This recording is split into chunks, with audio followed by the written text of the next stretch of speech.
देखिए, आप लोगों का आज से थर्ड पार्ट का क्लास शुरू है।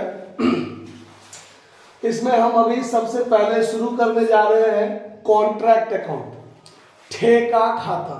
ठीक है सर। तो यहाँ ठेका खाता क्या होता है, ठेका क्या होता है, उसको समझने से पहले कुछ शब्द आप देखिए। इसमें शब्द आपको मिलेगा ठेकेदार, ठेकादाता, ठीक है जी, ठेका, ठेका मूल्य, ये सब जो बात है, इस बात को सबसे पहले समझिए। ठेकेदार क्या होता है, आप लोग गांव घर में बहुत सारे काम देखते होइएगा। किसी को मकान बनवाना होता है, किसी को रोड बनवाना होता है या पुल का निर्माण होता है। इस सब काम के लिए आदमी क्या करता है, तो किसी ठेकेदार को ठेका दे देता है ना। तो ये ठेका होता क्या है, तो देखिए कुछ कार्य ऐसे होते हैं जिस कार्य का निर्माण उसी जगह पर किया जाता है जहां पर उस वस्तु की या उस काम की जरूरत हो। जैसे मान लीजिए एक पुला का निर्माण है, यानी अगर बहुत सारे वस्तु का निर्माण जो होता है वो फैक्ट्री में होता है, कारखाना में होता है। लेकिन कुछ ऐसे सामान भी है, कुछ ऐसे वस्तु का निर्माण जिसका निर्माण कारखाना में नहीं होकर उस जगह पर किया जाता है जहां पर उस वस्तु की उपयोगिता होती है। जैसे मान लीजिए हमको मकान बनवाना है, तो क्या ऐसा संभव हो सकता है कि मकान हम किसी ऐसे व्यक्ति को ठेका देंगे कि वो अपने फैक्ट्री में मकान बनवा लेगा और हमारा जमीन जहां पर होगा उस जमीन पर लाकर वो मकान रख देगा? अब ऐसा भी होता है, मकान को एक जगह से दूसरे जगह भी शिफ्ट किया जाता है, होता है ऐसा भी, है कि नहीं? क्या करें, जैक होता है ना, जैक, उस जैक पर भी मकान को नीचे से ऊपर उठा दिया जाता है। कुछ समय में चीन में भी एक न्यूज में देखे थे कि बहुत 2 मंजिला की 10 मंजिला इमारत था, उसको एक जगह से दूसरे जगह शिफ्ट किया गया, है कि नहीं? तो ऐसा होता है। लेकिन अब ये सब अति हो गया, अपवाद टाइप से हो गया कि ऐसा हो सकता है ना। लेकिन ठेका जो होता है ये क्या होता है कि ऐसे वस्तु का निर्माण जिसका निर्माण फैक्ट्री में संभव नहीं है, फैक्ट्री में संभव नहीं है, जिसका निर्माण वही जगह पर होना चाहिए जहां पर उस वस्तु की उपयोगिता हो। जैसे हमको 5 किलोमीटर लंबा रोड बनाना है, तो क्या फैक्ट्री में रोड का निर्माण संभव है कि रोड बनवा लेंगे या फैक्ट्री गांव के बीचों बीच बिछा देंगे? ऐसा संभव नहीं है। पुल का निर्माण जहां पर उस पुल का उपयोगिता है वहीं पर उस पुल का भी निर्माण होता है। तो जब ऐसे काम, ऐसे वस्तु का निर्माण जिसका निर्माण वही होना चाहिए जहां पर उस वस्तु की उपयोगिता हो, तो जब ऐसे काम को करने के लिए दो व्यक्ति के बीच एक समझौता होता है, उस समझौता को ठेका कहते हैं। क्या कहते हैं? ठेका। उस समझौता को ठेका कहते हैं। और वो काम करवाने वाला व्यक्ति ठेकेदाता कहलाता है। मतलब आप मान लीजिए ठेकेदार हैं, हम आपको बोले हैं कि मेरा मकान बनाना है, 2 मंजिला इमारत है, हमको बनवा दीजिए। आप हमको काम करवाना है और आप करने वाले हैं, तो हम ठेकेदाता हुए, हम आपको ठेका देंगे तो ठेकेदाता। आपने हमारा काम करने का भार लिया तो आप ठेकेदार। हम दोनों के बीच में जो एक एग्रीमेंट हुआ वो हो गया ठेका। और जिस मूल्य पर यह समझौता तय हुआ है उस मूल्य को ठेका मूल्य कहा जाता है। समझ में आ रहा बात? ये जो ठेका होता है, ये ठेका में एक एग्रीमेंट में ये बात लिखित भी हो सकता है। ठेका जो होता है वो एक लिखित समझौता भी हो सकता है या एक मौखिक समझौता भी हो सकता है ना। तो ठेका जो होता है उसमें यह होता है कि मान लीजिए मैंने आपको कोई काम करने का भार दिया है, तो उसमें हम आपको काम को कैसे करना है, वस्तु जो बनाना है उसको कैसे बनाना है, उसका रंग क्या होना चाहिए, उसका डिजाइन क्या होना चाहिए, कितने समय अवधि में ये बन जाना चाहिए, इसका मूल्य क्या होगा, हम आपको इस मूल्य का पेमेंट जो करेंगे वो कैसे करेंगे, इन सब बातों का चर्चा इस ठेका में जो समझौता होता है उसमें चर्चा किया गया होता है ना जी। तो ठेका क्या होता है समझ में आया? ठेकेदार, ठेकादाता, ठेका हो गया, ठीक है, ठेका मूल्य भी हो गया। अब इसमें एक चर्चा आएगा ठेका खाता, ठेका खाता यानी कॉन्ट्रैक्ट अकाउंट। ये कॉन्ट्रैक्ट अकाउंट क्या होता है कि अब जैसे मान लीजिए मैं एक ठेकेदार हूं, तो क्या जरूरी है कि एक समय में मैं एक ही ठेका पर काम करूंगा? किसी 10 व्यक्ति 20 व्यक्ति बहुत सारे व्यक्तियों का ठेका मैं ले रखा हूं, क्योंकि मैं बहुत बड़ा ठेकेदार हूं, मैं एक साथ कई व्यक्तियों का काम करने का ठेका ले रखा है। तो जब मैं बहुत सारे आदमी से काम करा रहा हूं, ले रहा हूं, काम का ठेका ले रहा हूं, तो किस ठेका पर कितना खर्चा हुआ, किस ठेका का कितना मूल्य है, किस ठेका को कितने समय में पूरा करना है, किस पर अभी तक कितना खर्चा हुआ है, ये सब बातों का लेखा जोखा रखने के लिए हर एक ठेका से संबंधित हमको ठेका खाता बनाना पड़ेगा। क्योंकि किस ठेका पर कितना खर्च हुआ है अभी तक और किस ठेका पर कितना मूल्य पर वो समझौता हुआ है और कितना समय अवधि में पूरा करना है, अगर हम मान लीजिए ये हम लिखित अगर नहीं रखेंगे तैयार प्रपत्र, तो फिर हम ये जानकारी हमको नहीं मिल पाएगा कि किस ठेका पर हमको कितना प्रॉफिट हुआ या कितना लॉस में हम जा रहे हैं। तो इस बात को जानने के लिए प्रत्येक ठेका से संबंधित एक ठेका खाता बनाना पड़ता है। ठीक है, तो वो कहलाता है, अब हर एक ठेका के लिए हम एक खाता रखते हैं तो वो ठेका खाता कहलाएगा। चलिए अब आगे हम आते हैं, इसमें इस चैप्टर में अगला टॉपिक आपको मिलेगा प्रमाणित कार्य। प्रमाणित कार्य, और ये प्रमाणित कार्य जो है ये अपूर्ण कार्य के लिए आता है, अपूर्ण कार्य। ठीक है, और दूसरा होता है अप्रमाणित कार्य, अप्रमाणित कार्य। ये टॉपिक सब समझ में आना चाहिए। प्रमाणित कार्य क्या है, अप्रमाणित कार्य क्या है। अब मान लीजिए मैं कोई ठेका लिया हूं आपसे, अब ऐसा होता है कि 1 साल के भीतर यदि वो ठेका का काम हो गया, ऐसा भी हो सकता है कि हमने आपसे ठेका लिया और एक वित्तीय वर्ष में, जैसे मान लीजिए हम 1 अप्रैल को ठेका लिया आपसे और 31 मार्च तक जब साल खत्म होगा, 12 महीने का पीरियड, उस समय में हमने आपका काम पूरा कर लिया, हमारा काम हो गया, तब तो जितना में आपसे ठेका मूल्य तय हुआ था वो मूल्य आप हमको दे दीजिएगा, जितना मेरा खर्चा हुआ वो माइनस कर लेंगे, बाकी मेरा प्रॉफिट हो जाएगा। अगर मान लीजिए ठेका मूल्य कम हो गया, खर्चा ज्यादा हो गया, तो हम लॉस में जाएंगे। लेकिन अगर ऐसा होता है कि ठेका अगर 1 वर्ष में पूर्ण नहीं हुआ, ऐसा भी ठेका होता है जो 2-4 साल 5 साल 10 साल तक चलता है, बहुत बड़ा ठेका। मान लीजिए यहाँ से दरभंगा तक का रोड बनाना है, अब जरूरी है 1 साल में बन जाएगा, नहीं, 2 साल 3 साल भी लग सकता है। 10 मंजिला इमारत बनाना है, हो सकता है कि 2 साल 4 साल 5 साल भी लगे। तो ऐसे काम अपूर्ण काम कहलाता है, अपूर्ण ठेका कहलाता है। और ऐसा अपूर्ण ठेका के समय जो हमारा काम अपूर्ण है, उस काम को प्रमाणित करने के लिए हम एक इंजीनियर रखते हैं, एक आर्किटेक्ट रखते हैं। कि मान लीजिए मैंने आपको ठेका दिया, आप काम कर रहे हैं, आप काम सही से कर रहे हैं कि नहीं कर रहे हैं, इसका जांच पड़ताल कौन करेगा।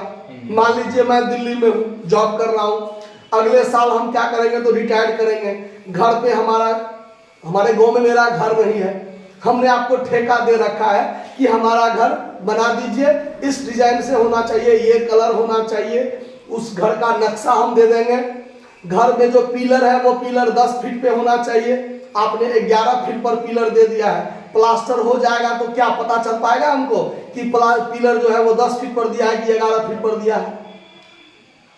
हम बोले 6 टीन बालू में 1 टीन गिट्टी सीमेंट दीजिए, आप 7 टीन बालू में 1 टीन सीमेंट दीजिएगा, मेरा घर कमजोर हो जाएगा।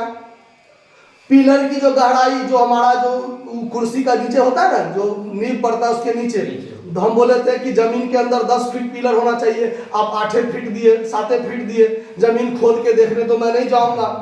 तो इसका मेरा काम, मेरा जो ठेका है वो आप सही से कर रहे हैं कि नहीं कर रहे हैं, इसका जांच पड़ताल करने के लिए हम दिल्ली से बार बार तो नहीं आएंगे, तो हम यहीं पर एक इंजीनियर को डिप्यूट कर देंगे कि आप हमारा काम को देख रेख ढंग से कीजिए, मेरा काम सही तरीका से हो रहा है कि नहीं हो रहा है, इसका जांच पड़ताल कौन करेगा, इंजीनियर करेगा। इंजीनियर टाइम टू टाइम हमको बताएगा कि नहीं अभी तक का जो काम हुआ है वो आपका सही चल रहा है ना।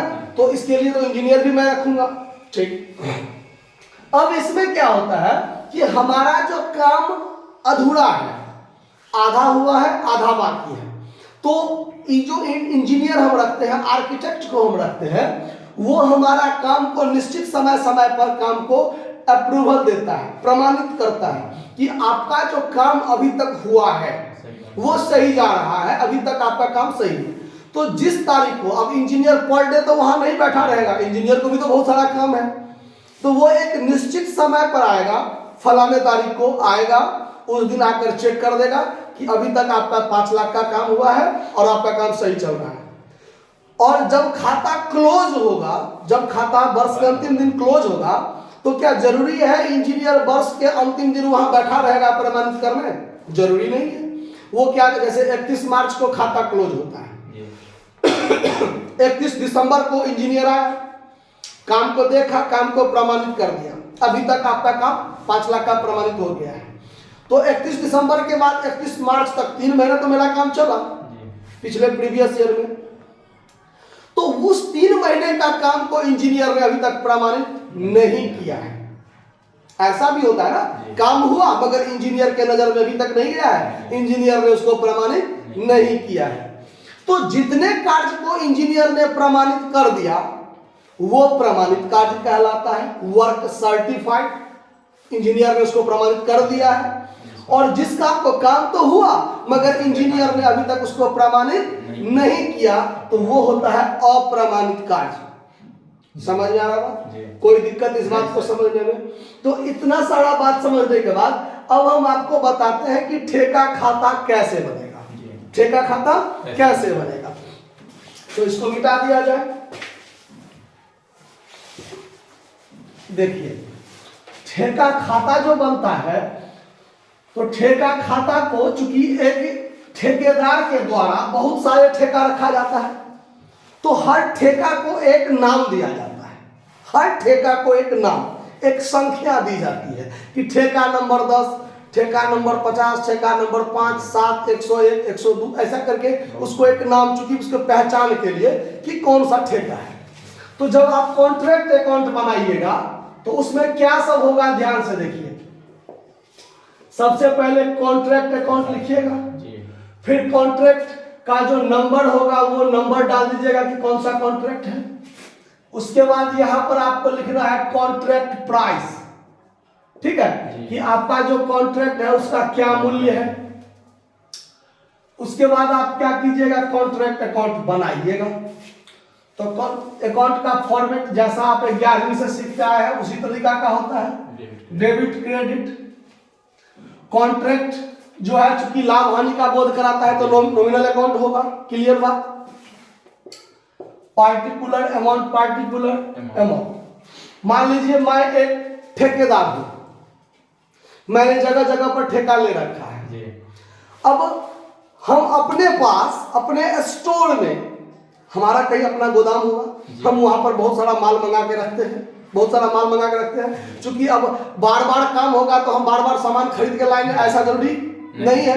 तो हम अपने पास एक स्टोर रखते हैं, अपना स्टोर में हम सारा सामान रखते हैं जिस जिस चीज की हमको जरूरत होगा। मान लीजिए हम सीमेंट बालू गिट्टी वाला काम करते हैं, तो हम अपना किसी जगह पर बहुत सारे ट्रक जो है सो सीमेंट गिरवा लिए हैं, बालू गिरवा लिए हैं, लोहा गिरवा लिए हैं। अब हर एक ठेका पर मान लीजिए काम होता है, अब हर एक जगह काम होता है तो मैं खरीद के तो नहीं लाने जाऊंगा।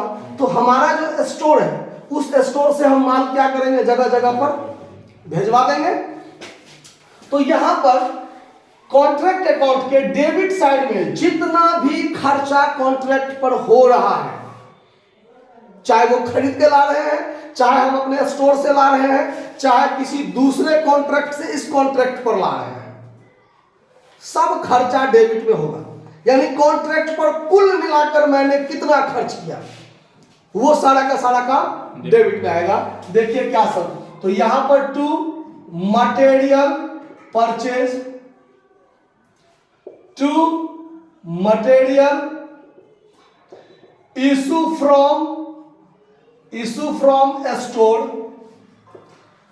टू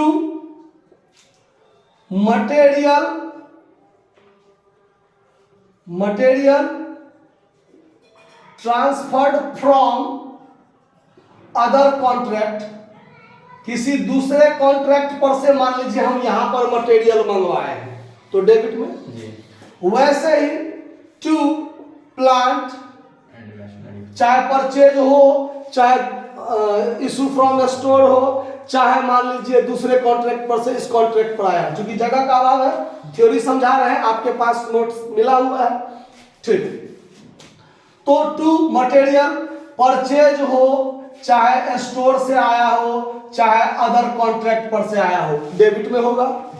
उसके बाद देखिए टू वेजेस, टू वेजेस, चाहे वेजेस पेड हो, चाहे आउटस्टैंडिंग हो, दोनों को आपस में क्या कर लेंगे, जोड़ लेंगे।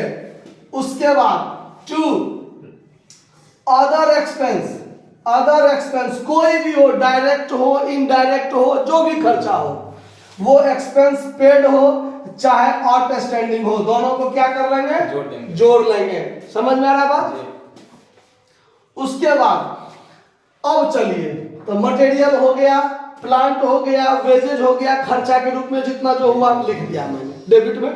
उसके बाद क्रेडिट साइड में अब ध्यान दीजिए, यहां पर अगर ठेका कंप्लीट है, अगर ठेका क्या है, कंप्लीट हो, थ्योरी गौर से समझिए, इस बात को ध्यान रखने के लिए, जब कंप्लीट हो कॉन्ट्रैक्ट तो इधर बाय WIP अकाउंट नहीं होगा, अगर कंप्लीट हो तो नहीं होगा, लेकिन मैक्सिमम आपको जो मिलेगा वो इनकम्प्लीट मिलेगा। क्या होगा, इनकम्प्लीट मिलेगा, यानी ठेका पूर्ण नहीं है।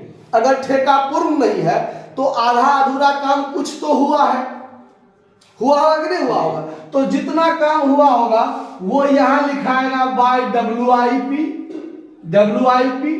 और यहां पर लिखिएगा वर्क सर्टिफाइड, और यहां लिखिएगा वर्क अनसर्टिफाइड। जितना काम प्रमाणित हो चुका है और जितना काम प्रमाणित नहीं हुआ है, दोनों को जोड़ के यहां लिखेंगे, ठीक है। यदि कंप्लीट नहीं हुआ हो तो, अगर कॉन्ट्रैक्ट कंप्लीट हो गया हो तो ये आइटम नहीं होगा, ध्यान रहेगा बात। अब चलिए बाय क्रेडिट साइड में अब क्या होगा, ध्यान से देखिए। ऐसा भी तो होता है कि हम जैसे दूसरे कॉन्ट्रैक्ट पर से इस कॉन्ट्रैक्ट पर मटेरियल लाए हैं, तो इस कॉन्ट्रैक्ट पर से दूसरे कॉन्ट्रैक्ट पर मटेरियल भेज भी सकते हैं, प्लांट भेज भी सकते हैं, प्लांट जल भी सकता है, प्लांट बर्बाद भी हो सकता है, चोर के द्वारा चुरा लिया भी हो सकता है, ऐसा भी हो सकता है। तो अगर मान लीजिए इस पर से चला गया, देखिए जितना खर्चा हुआ सब इधर, जो बचा हुआ हो, ध्यान से रखिए, मटेरियल, प्लांट या कोई भी चीज वस्तु के रूप में अगर बचा हुआ हो, देखिए बाय मटेरियल या प्लांट एट साइट, अगर इस पर बचा हुआ है, बचा हुआ है, अगर बचा हुआ है ये है, तब तो इस पर खर्चा नहीं ना हुआ वो, तो प्रॉफिट लॉस निकालते समय जो चीज बचा हुआ है उसको इग्नोर किया जाता है, हटा दिया जाता है। तो खर्चा डेबिट में हुआ तो हो गया है, अब ये बचा हुआ है तो क्रेडिट में डालकर समाप्त कर देंगे। क्या कर देंगे, समाप्त कर देंगे।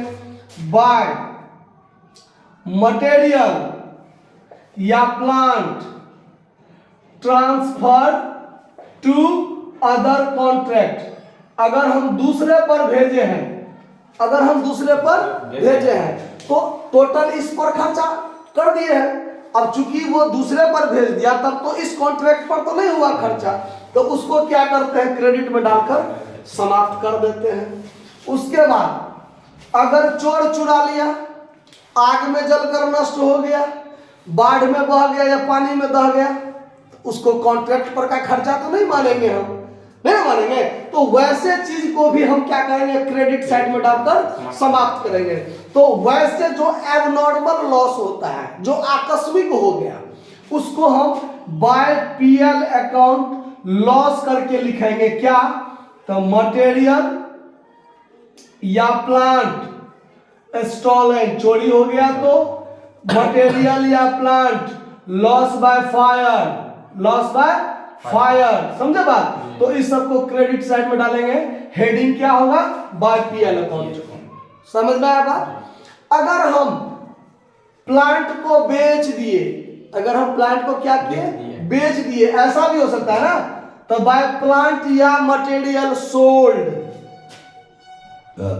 प्लांट या मटेरियल सोल्ड। अब देखिए हम जो यहां पर बेचेंगे तो ऐसा भी हो सकता है कि मटेरियल को बेचने में प्रॉफिट भी हो सकता है, लॉस भी हो सकता है ना।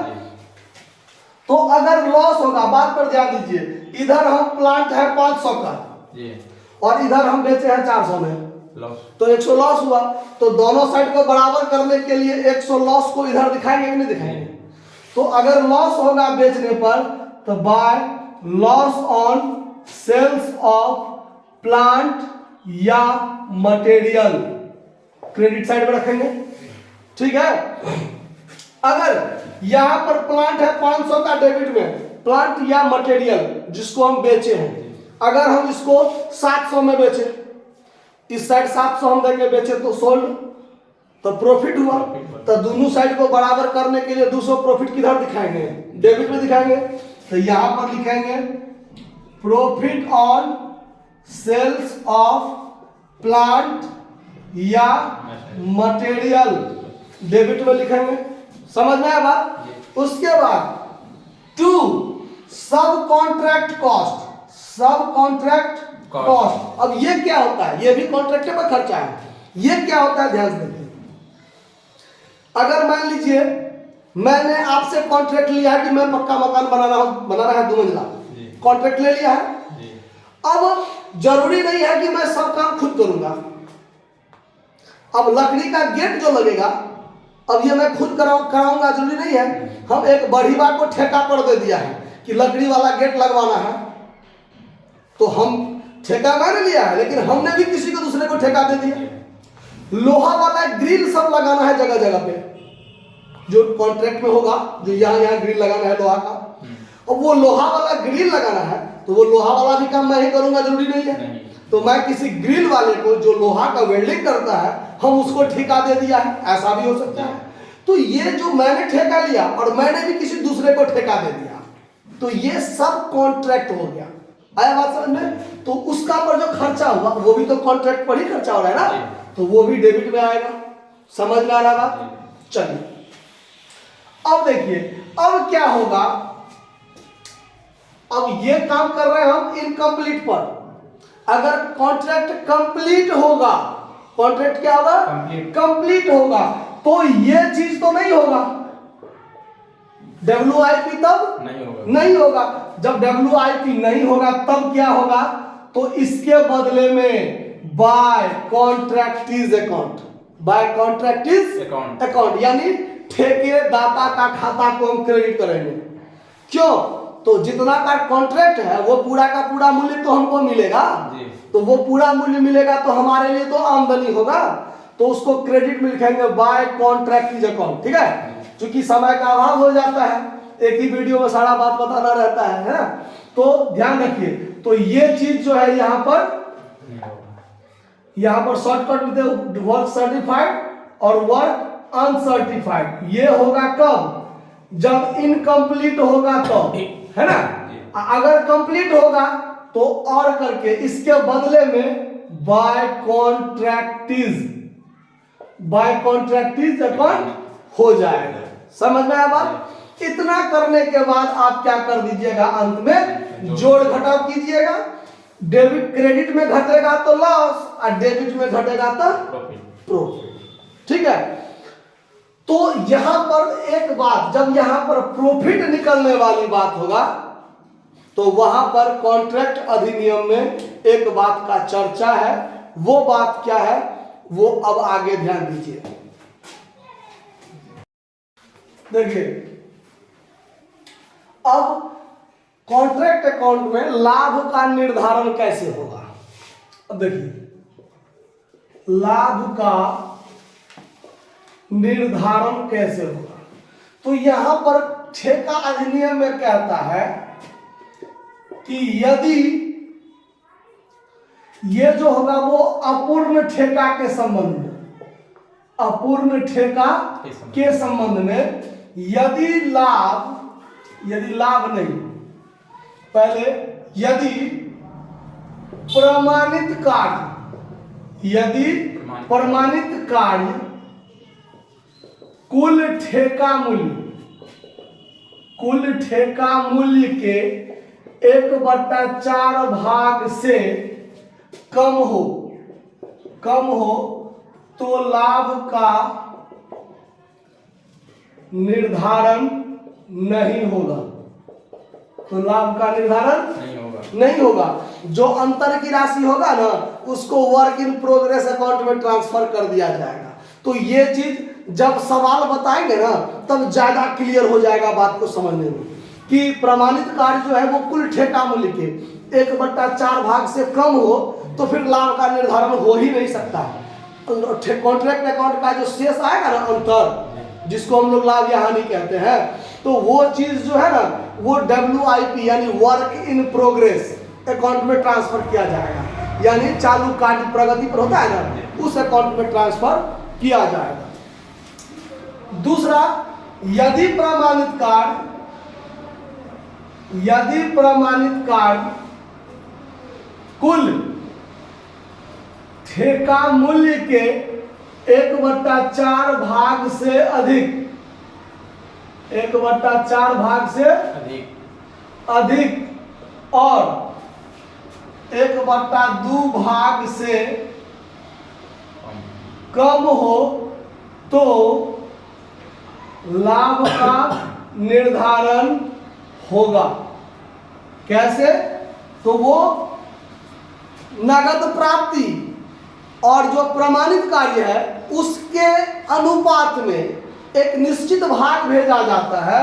तो उस स्थिति में PL बराबर यानी प्रॉफिट एंड लॉस बराबर सूत्र का प्रयोग करेंगे, टोटल प्रॉफिट गुने 1/3 गुने कैश रिसीव्ड बटा वर्क सर्टिफाइड। इस सूत्र का प्रयोग करेंगे। तो ये सब चीज अभी आपको थोड़ा क्लियर नहीं हो पाएगा, जब सवाल बताएंगे ना प्रैक्टिकल, तब ये चीज डायरेक्ट क्लियर हो जाएगा। उस समय में हम एक बार रिपीट कर देंगे, इस बात को समझा देंगे। तीसरा, यदि प्रमाणित कार्य कुल ठेका मूल्य के 1/2 भाग से अधिक हो 1/2 भाग से अधिक हो तो लाभ का निर्धारण होगा। कैसे? तो ऐसे, PL बराबर सूत्र का प्रयोग करेंगे, टोटल प्रॉफिट जो हुआ रहेगा according to contract account, total profit गुने 2/3 गुने कैश रिसीव्ड बटा वर्क सर्टिफाइड। यानी उस समय तक जो टोटल प्रॉफिट हुआ है उसका 2/3 भाग, लेकिन उसमें भी जितना प्रमाणित कार्य है और कैश रिसीव्ड हुआ है, तो कैश रिसीव्ड ऊपर, वर्क सर्टिफाइड नीचे, इस दोनों का जो अनुपात है उस अनुपात के आधार पर लाभ का निर्धारण होगा। ठीक है? तो इतना थ्योरी अगर आपको समझ में रहा बात, तो फिर कॉन्ट्रैक्ट अकाउंट बनाने में आपको इजी होगा। जब सवाल बताएंगे A to Z सवाल समझाएंगे, और ये टोटल थ्योरी को सवाल बनाते समय एक बार फिर रिपीटेशन होगा ताकि आपको कोई दिक्कत ना हो। ठीक है?